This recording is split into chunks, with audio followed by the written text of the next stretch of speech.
Diyarbakır'da Hacire annenin başlattığı eylem sonraki günlerde çok daha fazla bir gelişim gösterdi. Aslında Hacire annenin yaptığı eylem büyük bir cesaret örneğiydi ve belki de ilk olması açısından bir önem taşıyordu.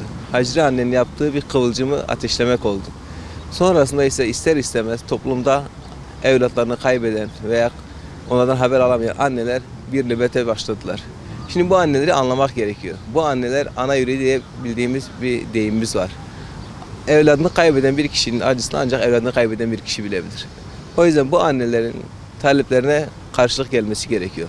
Toplumun birçok kesiminden de baktığımız zaman bu annelere ciddi bir destek var. Herkes hemen hemen annelerin yanında diyebiliriz hatta. Annelerin bu taleplerinin karşılanması için sadece yetkililerin değil HDP teşkilatının da üzerine düşen vazifeyi yapması gerekiyor. Tabii şimdi bu anneler eylemlerini yaparken baktığımız zaman çoğu çocuğunu kaybetmiş kişiler. Şimdi insanların için en önemli şeylerin başına çocukları geliyor. Çocuklarını kaybetmiş bir annenin acısını anlamak için kendimizi biraz onun yerine koymamız gerek. Bu açıdan baktığımız zaman o annelerin haklı desteği, haklı talebi, haklı bir istemi var. Kimse buna lakayt kalma gibi bir lüksü yok. Şimdi baktığımız zaman çocuklarını kaybeden annelere baktığımız zaman çoğunun çocuğu aslında daha çocuk yaştayken ayrılmış onlardan. Bir şekilde kaçırılmış veya kandırılmış. Şimdi zaten 18 yaşından küçük bir çocuk farkı ve meyiz olmadığından dolayı bunların bir tek başına karar verme ehliyeti yok. Böyle bir çocuğun bir şekilde kandırılıp veya kaçırılıp dağa götürülmesini hiçbir şekilde tasvip edemeyiz. Şu açıdan da baktığımız zaman bu anneler için ciddi bir sıkıntı var.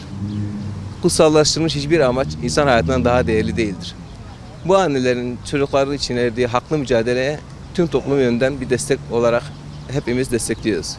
O yüzden insanların da onları anlaması, onların yerine kendini koyması, biraz empati yapması, onların haklı taleplerine destek vermesi gerekiyor. Çocuk kaçırmak biliyorsunuz uluslararası hukuk açısından da ciddi bir suç aslında.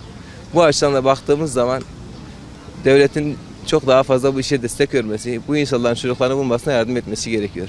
Tabii sadece devlet değil, sivil toplum kuruluşları olarak, siyasi partiler olarak herkesin üzerine düşen vazifeyi yapması gerekiyor. Bir de şu açıdan bakmak lazım, bu anneler niye başka yerde değil de HDP önünde eylem yapıyorlar? Demek ki çocuklarını orada bulabileceklerini düşünüyorlar aslında. O yüzden HDP'nin de bu işlerin habersiz gibi davranması mümkün değil. Bu annelerin taleplerine karşılık vermesi gerekiyor. Zaten Selahattin Demirtaş'ın mektubuna da baktığımız zaman HDP'ye bu yönde bir talep var. O yüzden insanların biraz daha bu işe duyarlılık göstermesi gerekir.